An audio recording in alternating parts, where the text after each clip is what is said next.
Terry McAuliffe is a corporate Democrat extraordinaire.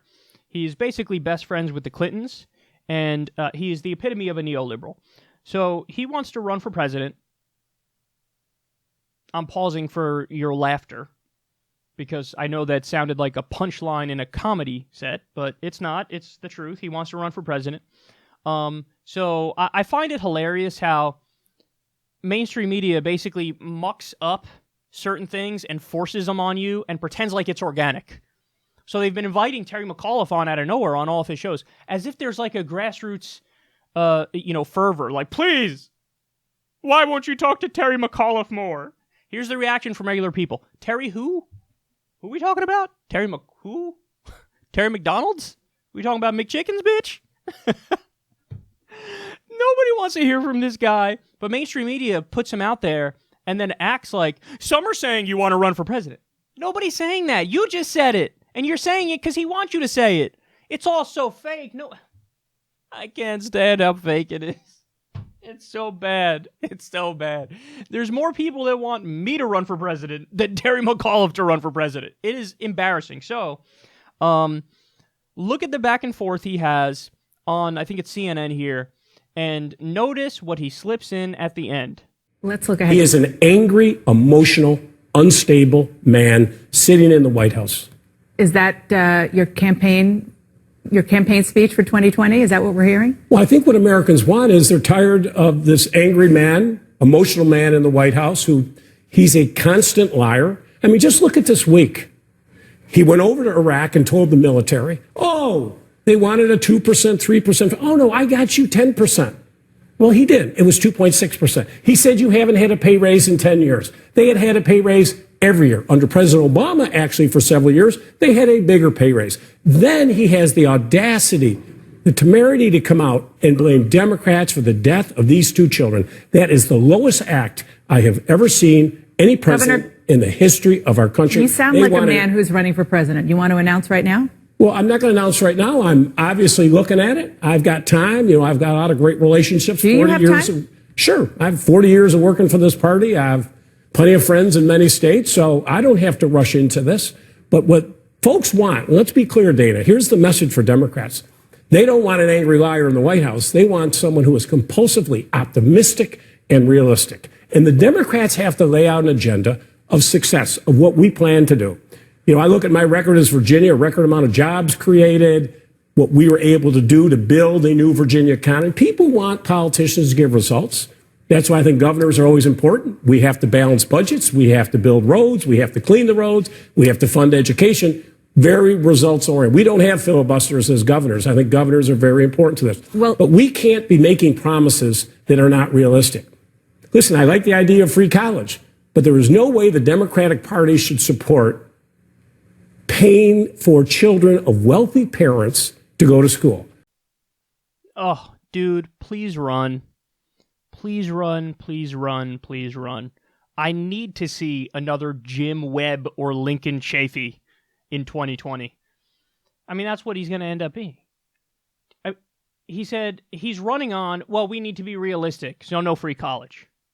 And you heard people see through it, man, the pseudo-populist language as to why we can't have free college. Why? Well, rich people don't need free college. So, all right, use that logic everywhere. Medicare for all. Well, excuse me, rich people don't need Medicare for all. They can afford their own health care. So they co-opt the progressive message for the right-wing position as they try to sound further left. That's the new trick. That's the new trick. It is so disingenuous, and people smell it from a mile away. Ugh, it's so gross. Because, guys, understand it's an effort. This is language that I guarantee you traces back directly to Third Way, No Labels, all of these, centrist, corporatist, neoliberal think tanks. They have to craft these messages, and they're evolving with the times because they know the messages that used to work don't work anymore in terms of fighting against stuff like Medicare for all and free college.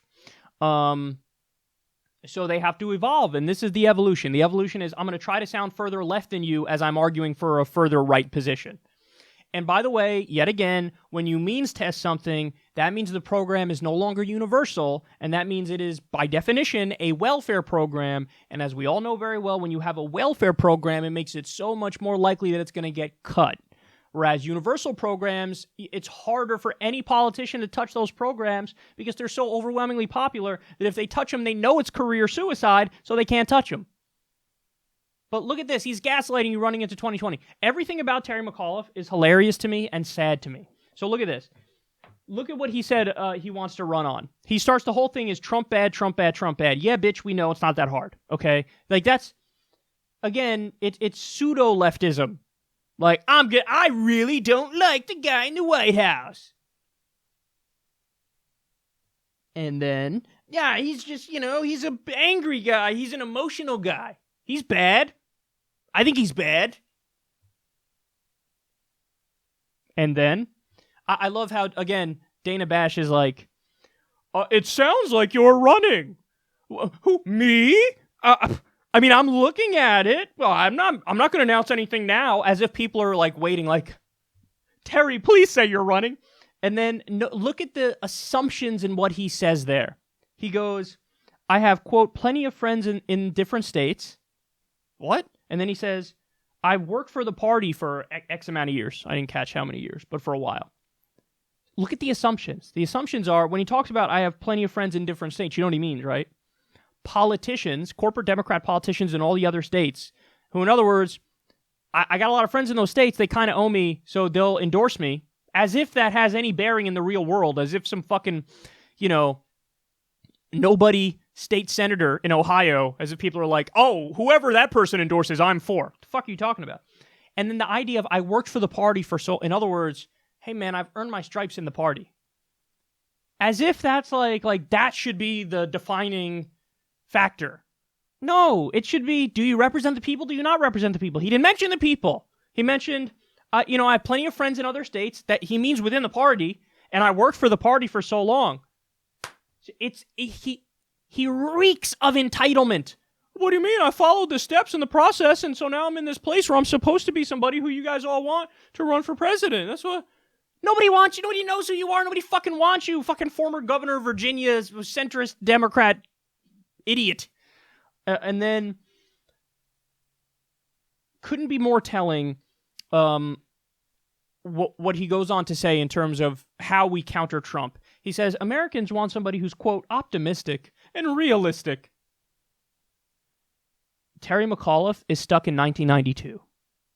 He really, and it makes sense because, like I said, he's super close with the Clintons. He is still under the illusion/delusion that, Bill Clinton's politics are the future and are super popular. Dude, not even close. That's why he's focusing on character qualities. Because he's like, oh, Trump is angry and emotional, and I want to be optimistic and realistic. People, when you're talking, here's what people hear. I'm going to fill the air with noise as I say nothing and hope you'll vote for me. We're in a populist era. We're in an anti-establishment era. We're in an anti-corruption era. You need to run strong on the system's fucked up, because it is, and here's how we're going to fix it. Simple, direct answers as to how we fix it. But no, instead he's gaslighting us and doing all the classic neoliberal centrist tricks. And just remember this clip when he announces, because he in his first speaking tour, he makes a point to argue, definitely not free college. For sure, not free college. Okay, then for sure, fuck off.